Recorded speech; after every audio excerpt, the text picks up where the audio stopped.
menyenangkan hati-Mu. Bukan saja di tempat ini Tuhan, tetapi bahkan setiap hari dalam hidup kami. Kami selalu mengingat untuk beribadah kepada Tuhan. Urapi setiap kami, lawan setiap hati kami Tuhan. Dan biar kami mengalami perjumpaan pribadi dengan Tuhan Yesus. Karena kami tahu bahwa perjumpaan dengan Yesus akan mengubah seluruh hidup kami. Perjumpaan dengan Yesus membuat kami tidak sama seperti dulu lagi. Roh Kudus-Mu bekerja atas setiap kami Tuhan. You take your place, oh Lord. Dan kami siap untuk dibentuk, untuk diubah oleh kebenaran kuasa firman-Mu. Di dalam nama Yesus, mari umat Tuhan yang mau diubahkan Tuhan, sama-sama berkata, amin. Silakan duduk Bapak Ibu Saudara.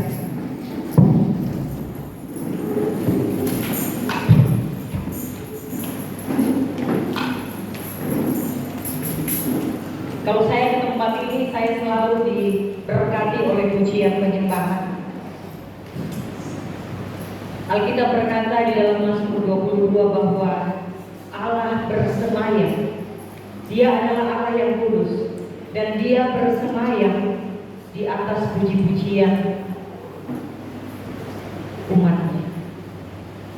Nah karena itu saudara, kalau Allah bertakhta di atas puji-pujian umatnya, harusnya kita menyenangkan hati Tuhan. Tidak ada satupun yang ketika puji-pujian dinaikkan kita hanya duduk diam dan tenang-tenang saja. Karena pujian itu, penyembahan itu menyenangkan hati Tuhan. Dan saya mau bilang bahwa tim praise and worship di sini luar biasa. Terus maju dan terus jaga kekudusan. Saya percaya bahwa lewat puji-pujian penyembahan akan ada banyak jiwa yang datang di tempat ini. Amin. Shalom. Belum semuanya. Shalom. Apa kabarnya? Kalau biasanya shalomnya besar, tapi apa kabar? Mulai berkurang sedikit. Saudara, saya tahu harga minyak sekarang mahal, maaf ya. Harga minyak sekarang mahal, semuanya mahal. Tetapi dengan kondisi demikian, kita tidak bisa berkata, aduh saya biasa-biasa saja. Kita banyak mengeluh saudara. Tetapi mari kita katakan bahwa kabar saya luar biasa, amin. Karena Tuhan yang kita sembah yang hidup di dalam saudara dan saya adalah Allah yang luar biasa. Kita menyaksikan tadi, kita menyanyi bahwa Dia Allah yang bertakhta atas langit dan bumi. Ya, surga bumi sujud menyembah Dia. Nah saya bersyukur dikasih kesempatan oleh Bapak Gembala dari Desa Baru dan juga diterima baik oleh Ibu dan Bapak Gembala di tempat ini dan jemaat semua untuk memberitakan kabar kebenaran firman Tuhan. Nah waktu saya datang terakhir di tahun lalu, saya melihat pekerjaan masih setengah ya. Dan tadi kami datang, luar biasa saya bilang, kalau Tuhan ada di mana kita berada dan hati kita betul-betul tertuju sama Tuhan, Dia akan menyediakan segalanya, amin. Apa yang tidak pernah terlihat oleh mata kita, apa yang tidak pernah terpikirkan, bahkan jauh dari harapan kita, itu yang Tuhan sediakan. Nah mari tidak berlama-lama, saya ajak saudara semua, mari kita buka Alkitab kita di dalam Yohanes pasal yang ke-15.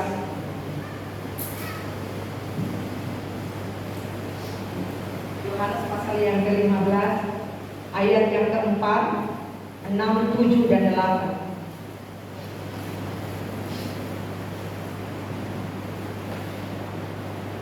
Sudah dapat semuanya?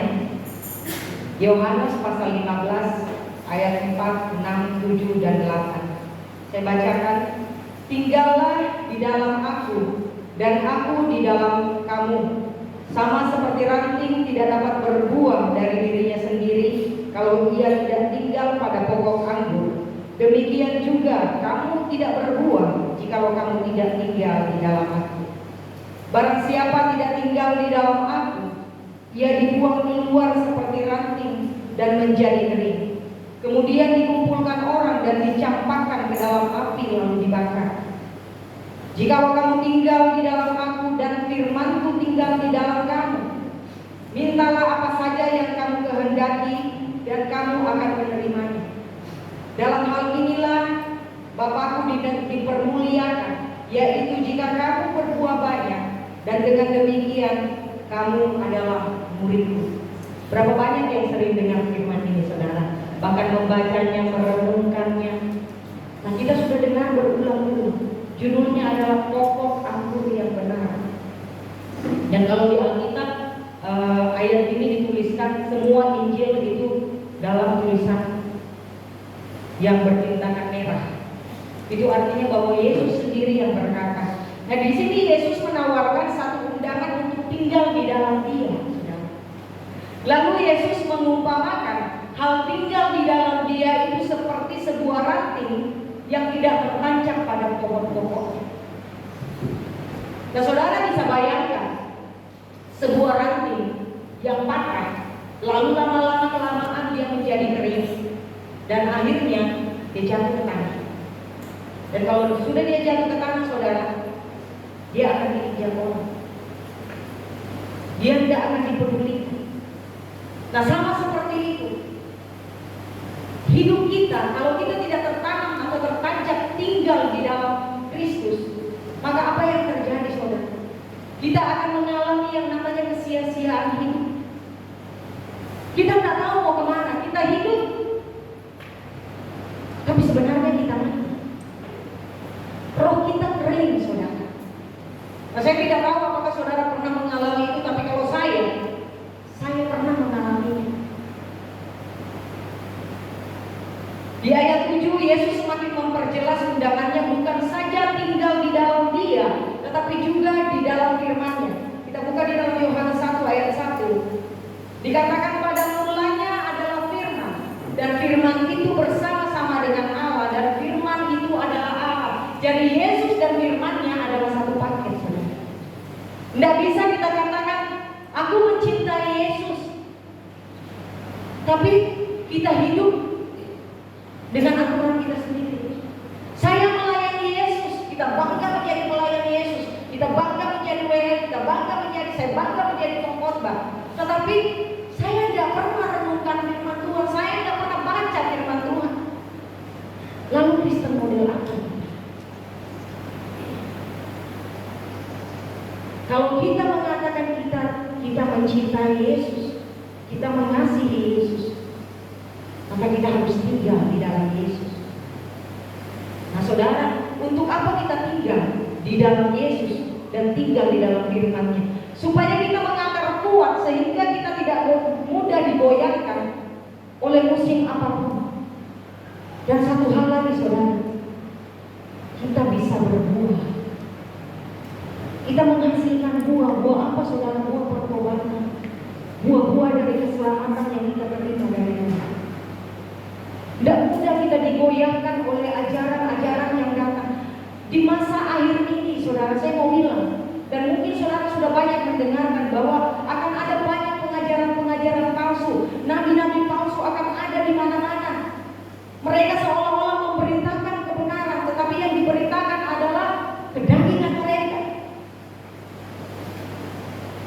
Nah, kalau kita tidak tinggal di dalam Kristus dan kita tidak tertanam di dalam firman-Nya, maka kita blank, saudara. Siapapun yang datang ajar kita akan ikut. Pengajaran siapapun yang datang ajar kita akan ikut. Dan kita bilang, oh iya benar, iya itu pengajaran baik. Saudara, saya pernah tinggal di Bangka Belitung. Di Bangka Belitung itu rata-rata orang Chinese, mereka beragama Muslim. Mereka suka memberi, mereka suka menolong. Semua baik yang mereka kerjakan, semua ajaran Buddha dalam hidup. Nah, saudara, kekristenan bukan hanya mengajarkan kebaikan, tetapi kebenaran yang ada di dalam Yesus Kristus Tuhan. Amin. Nah, itulah tadi saya katakan bahwa ketika kita hidup, kita datang beribadah, kita bilang kita cinta Yesus, tapi ternyata ketika kita keluar ibadah, kita melakukan apa yang tidak Tuhan kehendaki. Karena apa? Firman-Nya tidak ada di dalam kita, saudara. Kalau firman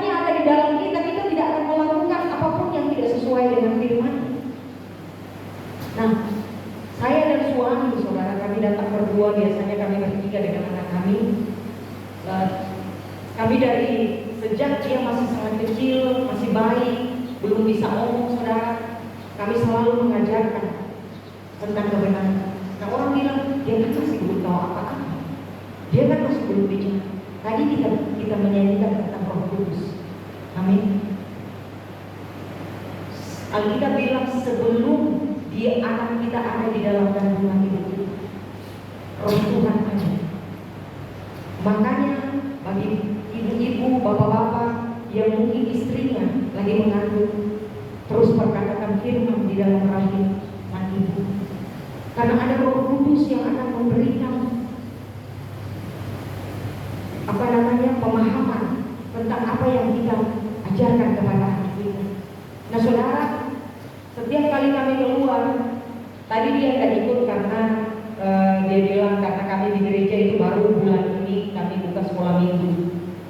Jadi baru minggu kemarin di awal bulan kami buka sekolah minggu. Jadi tadi dia bilang, Mami, semalam dia bilang, Mami, besok Elmo sekolah minggu di Kupang Baru saja.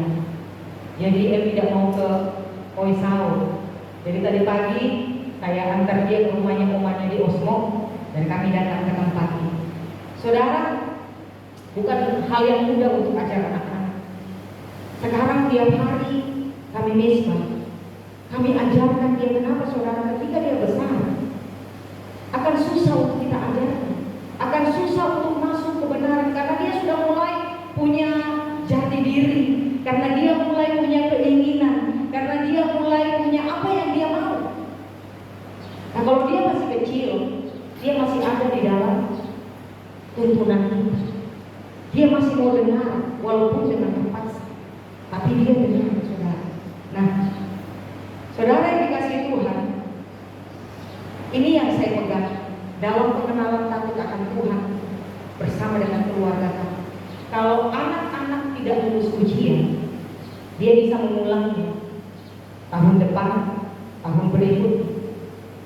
Tetapi kalau anak-anak tidak mengenal Kristus sebagai Tuhan dan dia tidak menerima kekekalan, maka hidupnya akan binasa. Benar gak, saudara? Hidupnya akan binasa. Dunia tidak menjanjikan apa-apa untuk anak-anak Tuhan. Pengharapan kita hanya ada di dalam Tuhan. Makanya kenapa Alkitab bilang, perkatakan terus sama anakmu. Semua perintah-perintah Tuhan itu harus kita perkatakan supaya dia ingat, saudara. Bahkan di ambang pintu Alkitab bilang, tuliskan di ambang pintu. Untuk apa? Untuk anak-anak kita mendengarkannya, untuk anak-anak kita mengingatkannya.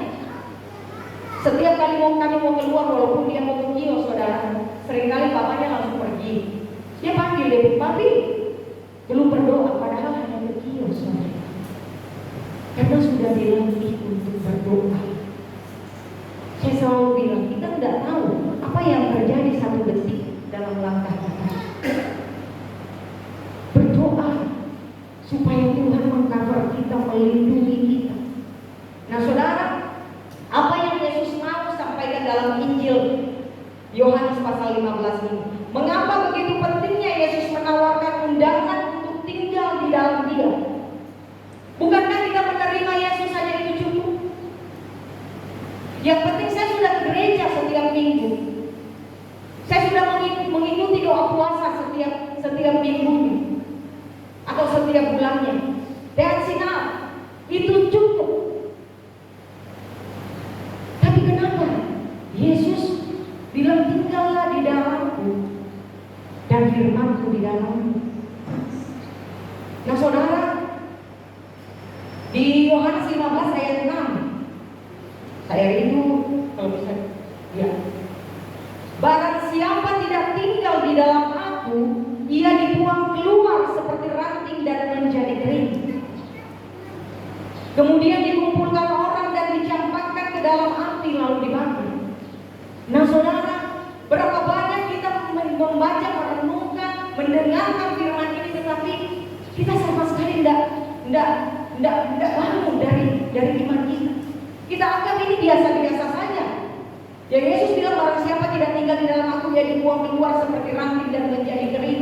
Nah, saudara, ini peringatan yang sangat keras dari Yesus buat murid-muridnya. Kita dibuang. Tidak ada lagi perkenanan, saudara. Tidak ada lagi kasih anugerah dari Tuhan. Ketika kita menggunakan hidup kita untuk hal-hal yang bukan untuk Tuhan, maka apa yang terjadi? Kita terbuang dari Kristus. Kita terbuang dari kasih Kristus. Kita terbuang dari hadapan Kristus. Itu tadi yang saya katakan, kita hidup, tapi sebenarnya kita mati. Hidup kita akan menjadi sia-sia, saudara. Pagi ini saya beri judul khotbah saya, bonding with God, atau terikat di dalam Tuhan. Nah saudara, bulan Maret dan April ini di gereja kami, Bapak Gembala memberikan tema yang didapat dari Tuhan tentang keluarga. Nah saudara yang ada di tempat ini dan saya, kita adalah keluarga ilahi, keluarga kerajaan Allah. Nah kita harus berbangga saudara, karena itu betapa pentingnya setiap anggota-anggota jemaat saling terikat di dalamnya. Ada kasih mesra, ada saling tolong menolong. Bukan hanya setiap minggu kita datang pada kumpulan ibadah, lalu mungkin ada kumpulan setiap minggunya kita datang, lalu kita nggak peduli apa yang terjadi sama kita. Kalau di sini apa namanya? Kalau kami di sana ada namanya persekutuan, namanya PUL, Community of Love. Kalau di sini sama ya, kita sama. Jadi Community of Love. Jadi kemarin ada hamba dari Ambon, dia sharing sama kita, dan kita lebih lagi mempererat hubungan kita, saudara. Kita tidak bisa bahwa kita hanya bertemu saja setiap minggu, lalu apa yang terjadi dalam keluarganya kita tidak peduli.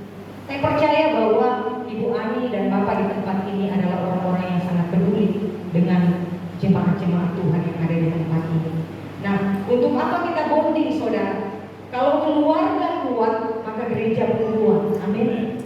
Kalau keluarga kuat, bangsa pun menjadi kuat. Tidak mudah kita terintimidasi dengan apapun. Tidak mudah kita dipengaruhi oleh ajaran-ajaran apapun. Nah, saudara, makanya pengenalan akan Kristus Yesus harus terus diajarkan kepada anak-anak kita, kepada generasi-generasi kita, kepada keluarga kita. Dan saat pada kita mengajarkan anak-anak kita, kita pun belajar, saudara. Amin.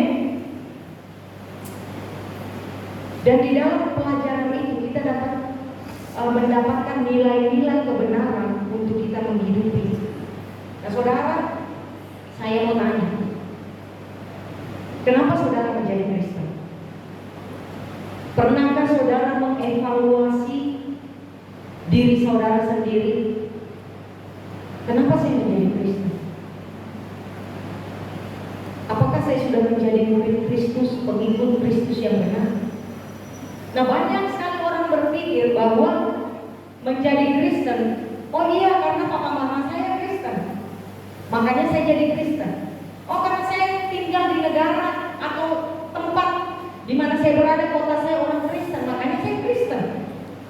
Nah saudara, saya mengatakan bahwa kekristenan bukan karena darah dan daging, bukan karena kehendak manusia, tapi kekristenan adalah sebuah pilihan. Amin. Kita yang memutuskan. Saya lahir dari keluarga Kristen. Papa mama saya orang Toraja, dan saudara tahu semua bahwa di Toraja itu semuanya, hampir semua beragama Kristen. Sama seperti di Kupang. Bahkan makanannya juga hampir sama seperti di Kupang. Nah saudara, saya menjadi Kristen yang sungguh-sungguh menjadi Kristen pada tahun 2001.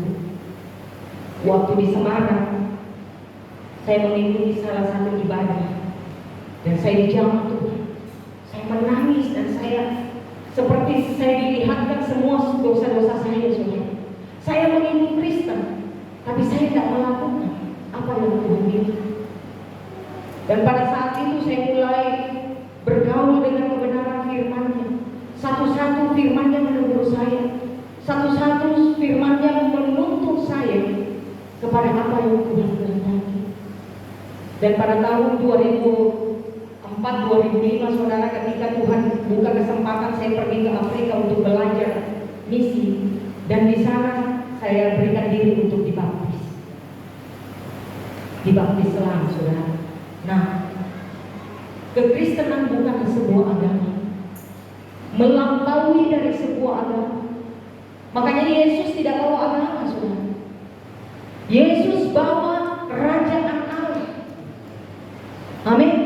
Kerajaan Allah di mana orang-orang harus belajar dan taat kepada semua aturan-aturan raja. Raja kita adalah Yesus.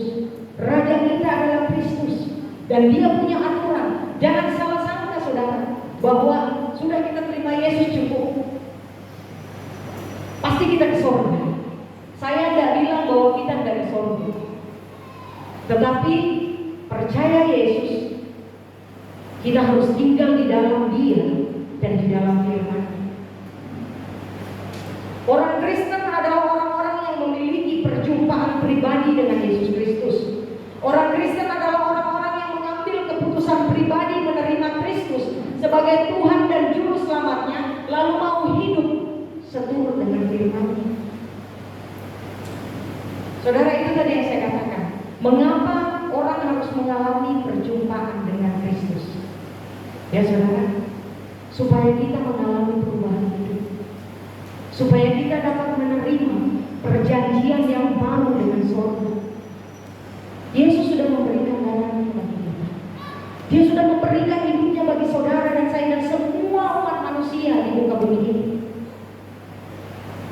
Kenapa tidak semua percaya Yesus?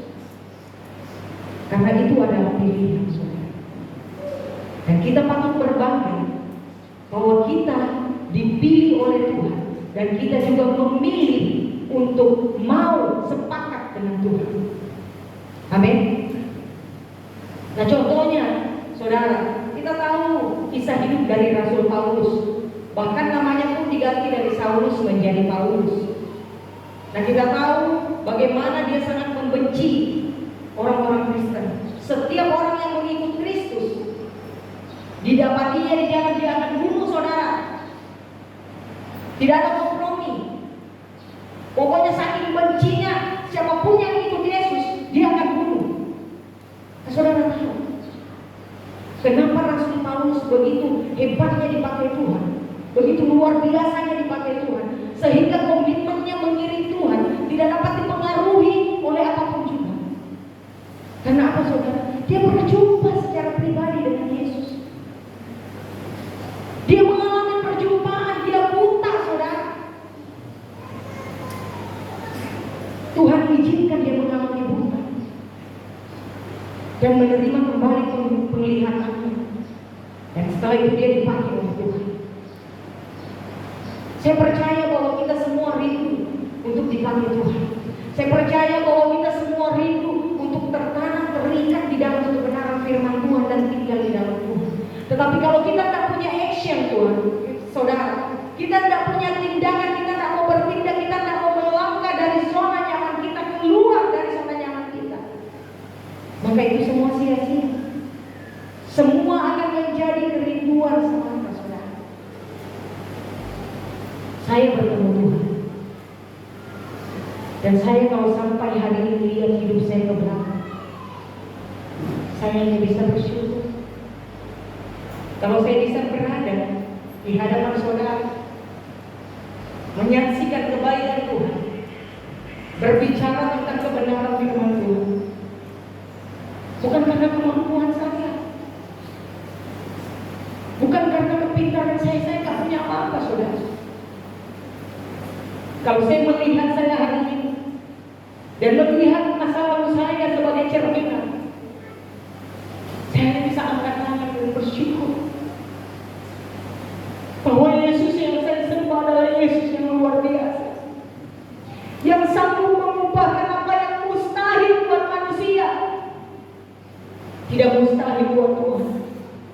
Di keluarga mungkin saya dianggap bahwa saya anak paling pembangkang, tidak tahu diri, suka melakukan apa yang saya mau. Tapi sekarang saya bangga ketika mereka saudara-saudara saya ada kesukaran saudara, ada masalah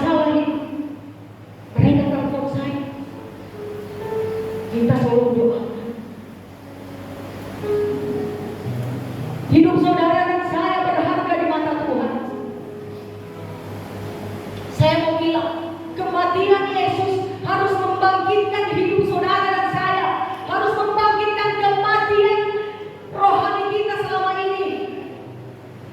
Tanggal 15 saudara, kita akan merayakan, kita akan memperingati Yesus di sana.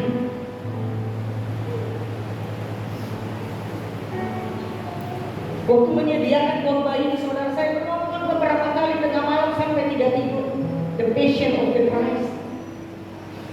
Itu film, saudara, yang hanya berdurasi sementara, beberapa jam saja, 1-2 jam.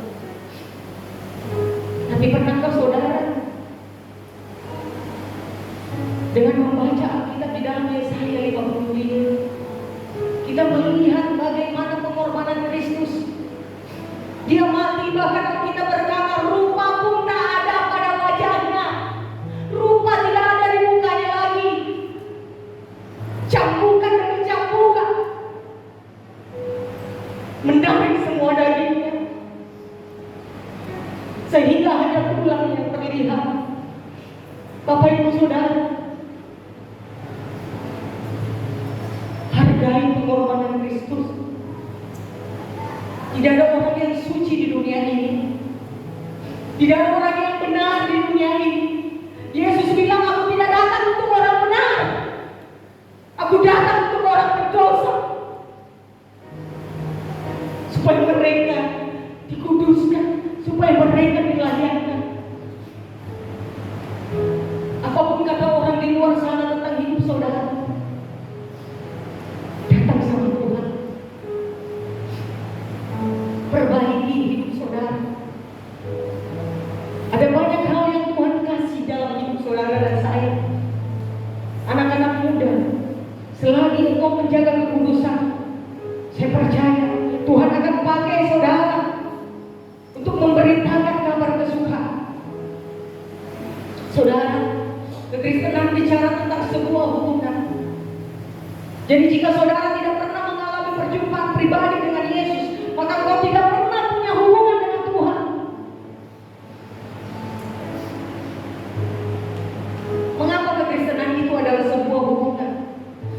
Allah menciptakan manusia serupa dan segambar dengan Dia. Alasannya apa, saudara?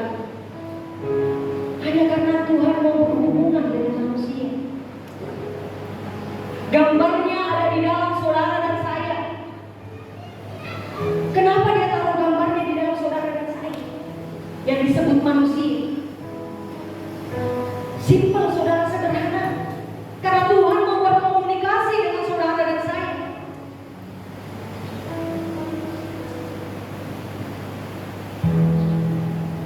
Hubungan yang seperti apakah yang Tuhan inginkan dengan manusia? Waktu Tuhan bilang tinggallah di dalamku, Tuhan tak bilang tinggallah bersamaku. Tuhan bilang, Yesus bilang tinggallah di dalamku. Kalau Tuhan bilang tinggallah bersamaku, artinya bahwa kita sudah siap untuk mati, saudara. Tinggal bersama Tuhan, tidak ada lagi kita di dunia. Tuhan bilang tinggallah di dalamku. Ketika Tuhan bilang tinggallah di dalamku, ini berarti Tuhan mau kita menjadi satu dengan Dia. Yang setuju katakan amin. Saudara, bayangkan ketika ada mungkin di antara kita yang tidak punya rumah.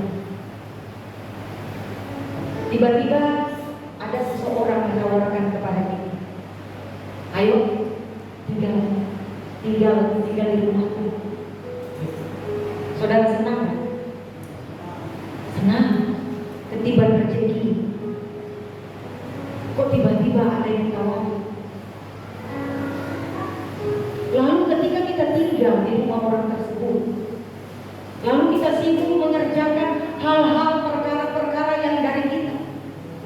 Kita gak peduli dengan orang yang punya rumah. Kita mau jalan-jalan saja tanpa permisi. Kita mau keluar mengerjakan apa saja, gak peduli dengan orang yang punya rumah. Nah saudara, kira-kira dalam bayangan saudara, hubungan apa yang terjadi antara orang yang punya rumah dengan kita? Jawab, saudara, saya bertanya. Hubungan apa? Ini, kalau saya sebutnya hubungan yang tidak tahu diri. Hubungan yang tidak tahu diri. Sama dengan seperti Yesus, saudara. Dia sudah memberikan hidupnya, darahnya tertumpah bagi saudara dan saya. Lalu dalam hidup kita tak peduli dengan aturannya. Lalu dalam hidup kita berjalan dengan kehendak kita sendiri. Kita tak menghargai tumpahnya darah Yesus untuk kita, untuk keselamatan kita. Setiap bulan sekali dalam sebulan kita mengangkat perjamuan kudus. Dan setelahnya itu kita melakukan apa yang kita mau di luar sana.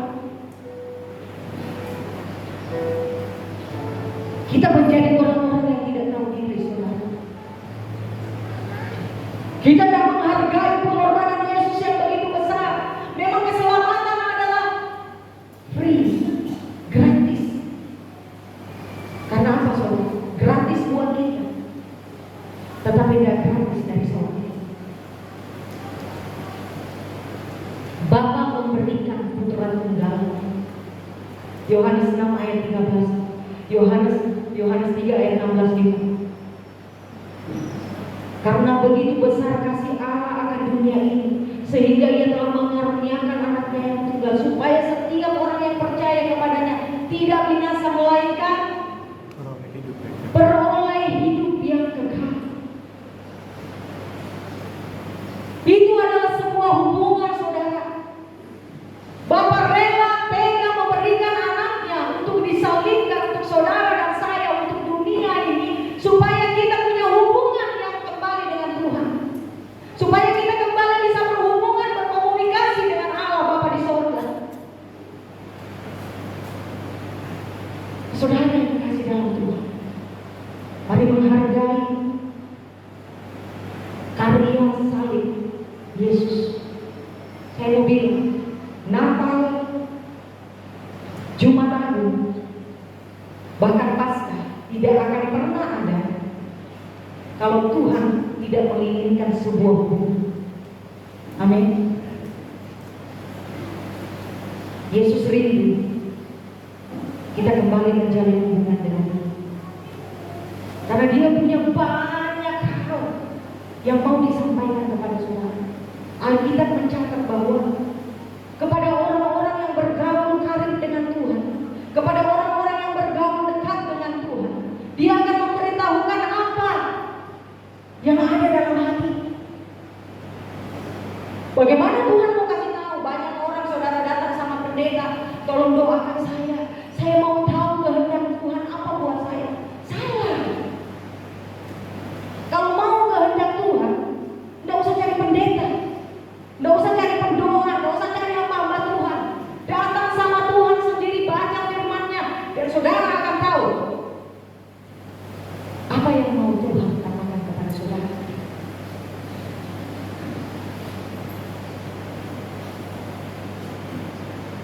Sangat penting, saudara, hubungan. Berbicara tentang hubungan. Nah,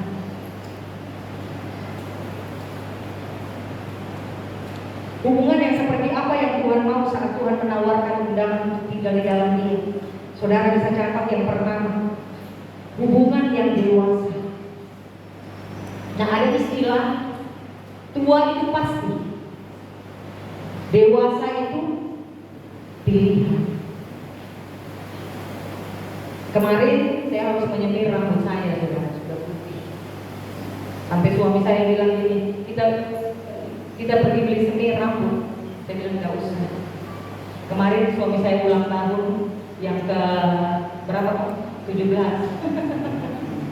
Yang ke 47 tahun, saudara. Dan sebelum dia ulang tahun, saya juga Januari kemarin umur 44 tahun. Saya share sama dia. Tahun berganti tahun, kita semakin tua. Apa yang sudah kita kasih sama Tuhan? Seharusnya kita tambah tua, kita harus tambah dekat dengan Tuhan. Amin. Karena kita ingat umur, kita tambah umur, artinya tambah kurang usia kita di bumi. Saya barusan kehilangan mama saya. Mama saya seorang pendoa syafaat. Dia orang yang luar biasa dalam Tuhan. Dia masih rajin baca firman, dia masih rajin puasa. Tidak ada satupun dari kami yang tahu dia sakit, saudara. Dia orang yang paling tidak mau keluar, tidak pernah jalan-jalan karena takut sama corona. Dia paling menjaga hidupnya. Tapi sayangnya, cucu-cucunya itu kerja di rumah sakit. Dan saudara, waktu mama saya sakit itu, dia tidak pernah bilang dia sakit. Dia cuma bilang dia punya penyakit darah tinggi bawaan. Dan waktu dia sakit, dia hanya bilang, saya batuk. Tetapi ketika dia terus berdoa hari Jumat tanggal 18-19 itu dia masih dia meninggal 21 Februari. Dan dia masih telepon saya, kita berdoa. Bahkan ketika hari Minggu kami gereja pergi kegiatan misi di salah satu desa. Dan pada saat saya pelayanan, setelah selesai pelayanan saya minta izin sama salah satu pendeta. Saya bilang saya izin mau mendoakan mama saya. Dan waktu saya berdoa, saudara, dia minta kasih saya perjamuan kudus. Kami perjamuan kudus. Dan waktu itu saya bilang, Mama, percaya Tuhan kasih yang terbaik, kesembuhan Tuhan kasih. Nah, saudara, saya tidak bisa tidur habis pulang itu besok, karena besok anak saya juga ulang tahun yang ke-8, 21 Februari. Malamnya saudara saya yang pertama, dia bilang, Mama, saya masukkan rumah sakit. Terpaksa saya harus masukkan rumah sakit karena sudah lemas dan dia tidak mau makan sudah beberapa hari. Akhirnya dia masuk rumah sakit, langsung UGD. Pada waktu kami video call, dia sudah tutup mata, dia tidak melihat apa lagi, tidak sadarkan diri. Besok paginya, ketika selesai mesbah, kami bersyukur karena usia yang ditambahkan kepada anak kami. Selesai kami mesbah, saudara-saudara saya menelpon saya, saudara. Dan waktu itu kami lihat seorang mama yang membesarkan kami terwujudkan. Mungkin dia bilang kok, yang dia bilang dalam sekejap. Waktu itu saya menyanyi Yesus terlebih besar. Tapi apa yang dalam hati saya, saudara? Saya minta Tuhan sembuhkan mama saya. Saya minta mujizat-Mu. Saya minta Tuhan perkenanmu. Sembuhkan mama saya. Tapi Tuhan tidak sembuh. Tuhan malah ambil. Dan setelah beberapa jam pihak rumah sakit PCR mama saya, dan jam 12 kemudian sore siang ada hasilnya, ternyata beliau positif COVID dan harus segera dikuburkan. Kami semua hanya bisa menonton lewat video call bagaimana seorang mama yang membesarkan kami, sampai kami punya anak, sampai anak kakak saya sudah punya anak lagi, dia punya cicit, pergi. Dan kita pasti bertanya, apa salah dan dosa mama saya? Kok diambil dengan cara seperti itu? Kayaknya dia terkena kutuk. Tapi saudara, apapun cara mati kita, tidak peduli. Ketika kita ada di dalam Tuhan, tertanam, tinggal di dalam Tuhan, dan firman-Nya, saya percaya surga adalah milik setiap kita. Berikan tepuk tangan bagi Tuhan kita yang bahagia. Saudara, Tuhan mau hubungan yang dewasa. Untuk menjadi dewasa kita dituntut untuk terus belajar. Dan dalam proses belajar itu pasti ada yang namanya kesulitan yang dihadapi. Benar benar. Ada yang namanya ujian yang harus kita lewati. Dan ujian-ujian itu memaksa kita untuk bisa memahami, untuk bisa mengerti apa yang Tuhan mau dalam hidup kita, dalam pengenalan dan pengiringan kita kepada Tuhan. Nah, tinggal di dalam firman Tuhan akan menjadikan kita dewasa, saudara. Karena apa? Alkitab adalah sumber kehidupan dan dasar keyakinan orang Kristen yang di dalamnya berisikan ketetapan-ketetapan atau aturan dan janji-janji kehendak Tuhan. Makanya ketika saudara tinggal di dalam firman Tuhan, orang dewasa, dengarlah, dia tidak akan meminta sembarangan. Amin. Walaupun Tuhan bilang kasih jaminan bahwa tinggallah di dalamku dan firmanku di dalammu, dan minta apa saja aku akan beri. Nah, kenapa Yesus memberikan jaminan yang pasti, saudara? Karena Yesus tahu ketika kita punya hubungan yang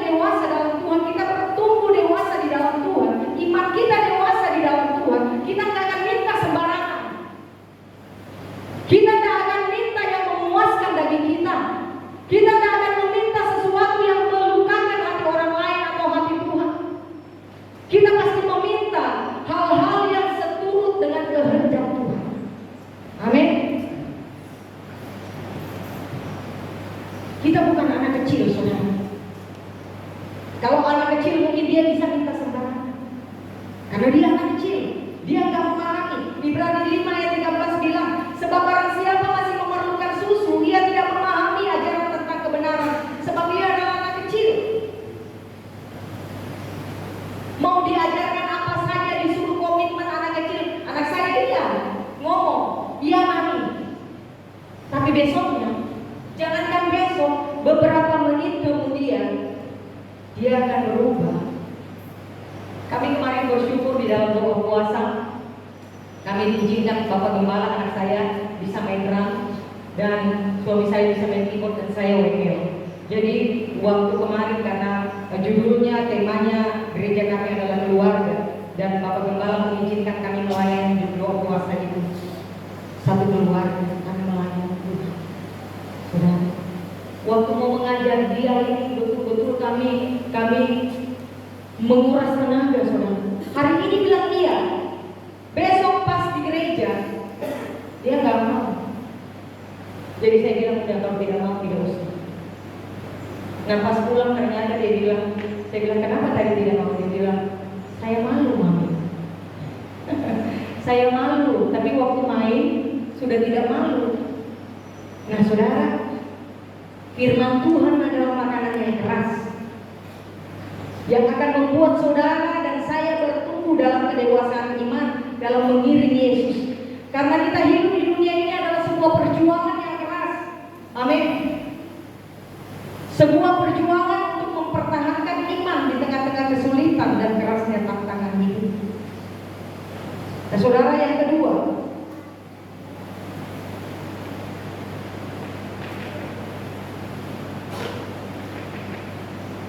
saudara, kalau ada masalah, kita jangan lari dari masalah.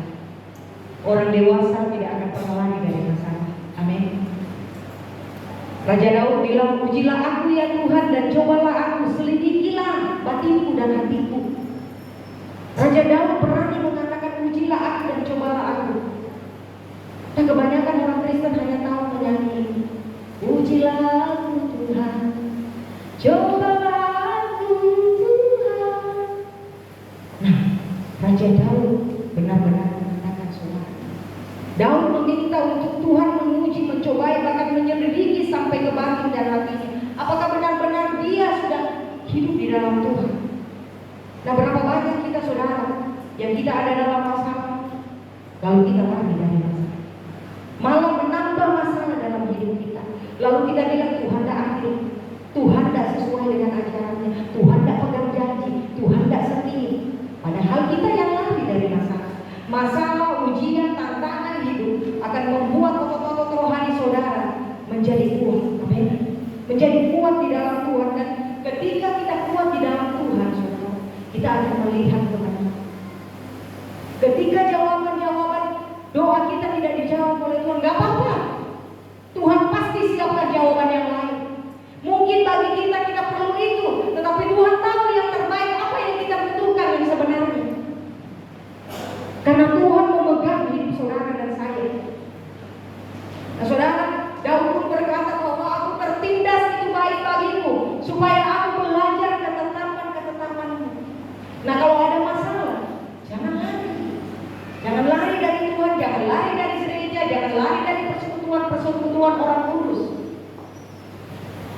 Kalau ada masalah, datang di gereja makin rajin, datang dalam persekutuan orang kudus makin rajin. Kita saling menguatkan, kita saling menolong. Nah, saudara, mungkin sudah kelamaan saudara. Yang kedua, hubungan yang kedua adalah yang seperti apa yang Tuhan Yesus mau. Bapaknya dipermuliakan di dalam kita. Amin. Yesus sendiri memberi contoh bagaimana ia taat kepada Bapaknya, bahkan ketika dia harus menerima cawan penderitaan di kayu salib. Dia mengatakan, aku tidak sanggup Bapa, tetapi bukan kehendakmu yang jadi, tetapi kehendakmu yang jadi. Nah maukah kita berkata, Tuhan aku tidak sanggup dengan hidup ini, terlalu banyak masalah, terlalu banyak tantangan, terlalu banyak ujian, aku tidak sanggup Tuhan, tapi aku mau tetap nangis di hadirat. Itu yang saya lakukan saudara. Setiap pagi, setiap kali masjid berbunyi jam 4 pagi saudara,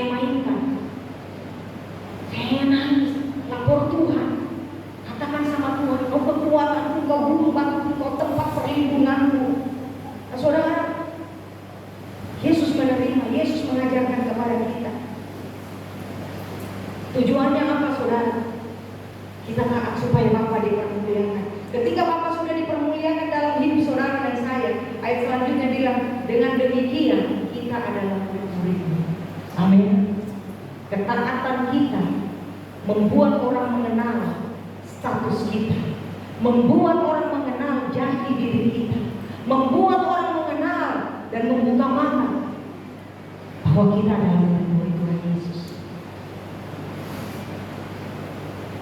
Matius 5 ayat 16. Tidak apa-apa ya saudara, kita lebih sedikit.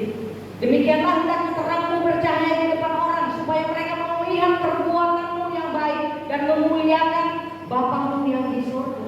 Sebagai murid Tuhan Yesus, saudara, mari pancarkan terang cahaya kita. Terang cahaya yang ada sama kita ini bukan terang cahaya yang kecil, bukan lilin-lilin kecil, bukan pelita, bukan obor, tetapi dikatakan terang dunia. Amin. Terang dunia, saudara. Saudara dan saya harus bangga. Kita harus memancarkan terang yang ada sama kita. Nah, waktu kami kena COVID, mungkin saya pernah saksikan di sini. Suami saya sekarang sudah seperti kerja di BNI, saudara. Dia memberikan hidupnya untuk membantu orang-orang yang membutuhkan trombosit, yang membutuhkan plasma. Mungkin saat ini plasma tidak terlalu semarak kayak awal-awal COVID dulu, saudara. Tetapi sampai saat ini suami saya masih mengerjakan. Di awal kami dihina, di awal kami dibully. Hamba Tuhan ini kena COVID. Entah dia lakukan dosa apa, bahkan keluarga mengatakan kepada kami hal-hal yang tidak pantas untuk dikatakan. Saya hanya bilang, saya tidak buat dosa, saya tidak pergi berzina, saya tidak pergi berselingkuh, saya tidak pergi mengutang. Tapi saya percaya Tuhan akan pakai saya dan keluarga saya. Dan sampai saat ini puji Tuhan, kalau ada orang butuh, misalkan orang kanker, saudara, dia butuh trombosit, dia akan telepon saudara saya. Jadi saudara, kalau ada mungkin tidak hanya saja keluarga, tapi mungkin kalau tetangga ada sakit, butuhkan darah, bisa calling suami saya. Nah saudara, yang ketiga, hubungan yang terakhir yang Tuhan mau. Yang pertama tadi Yesus menginginkan sebuah hubungan yang dewasa. Kedua, hubungan di mana Bapaknya dipermuliakan. Yang ketiga, Yesus mau ketika kita tinggal di dalam Dia dan firman-Nya, kita berbuah yang baik. Amin. Di awal tadi saya bilang bahwa ranting kalau dia tidak tertancap pada pokok pohonnya, dia lama-lama akan menjadi kering dan jatuh ke tanah, lalu diinjak atau diambil orang untuk dibakar menjadi kayu api. Saudara dan saya harus memberi buah. Amin. Harus memberi buah yang begitu banyak, memancarkan terang kita. Nah, saya tutup dengan kesaksian. Kami waktu tahun lalu saya memberikan kesaksian, kami lagi bangun rumah, saudara. Dan di rumah itu di halamannya cukup luas. Kami diberikan anakan-anakan tanaman buah. Ada mangga, ada rambutan, ada alpukat, ada banyak buah, ada kelapa, saudara. Bahkan saya juga tanam jahe. Nah, apakah saya menanam begitu saja dan saya tidak berharap semua tanaman itu tumbuh? Bukan saja sekedar tumbuh, tapi saya berharap dia menghasilkan buah yang baik. Nah, sama dengan Tuhan, saudara. Waktu kita datang menerima Dia sebagai Tuhan dan Juru Selamat pribadi kita, Tuhan mau lihat buah. Tuhan mau lihat kita berbuah banyak untuk kemuliaan nama Bapa di surga. Amin. Saudara, mari undangan pagi hari ini dari Tuhan Yesus. Siapkan hati, beri diri kepada Tuhan, tinggal di dalamnya dan tinggal di dalam firman. Ini keputusan yang saudara harus buat. Tidak ada yang memaksa saudara. Tetapi saya percaya setelah firman ini disampaikan, Roh Kudus akan bekerja dalam hati saudara untuk tahu bahwa Tuhan menginginkan hubungan. Tuhan mengasihi saudara dan saya. Saya minta WR dan sehingga untuk maju ke depan.